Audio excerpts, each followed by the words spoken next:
পেটের দাম বলছেন না, রাগি পয়সা থাকলে ওর দাম আলাদা।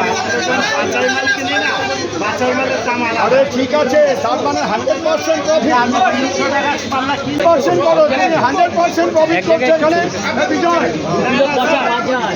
আমি বলবো বাজারে শোনো, এরকম করলে বাজারে কাস্টমার আসবে। তোমাদের জন্য বদনাম হচ্ছে। আবার 300 টাকা পাল্লা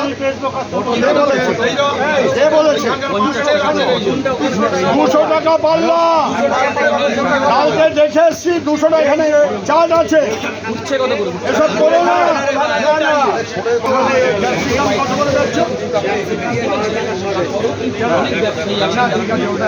শশা শশা প্রত্যেকটা ছবির মধ্যে তোমাদের আমার 100 টাকা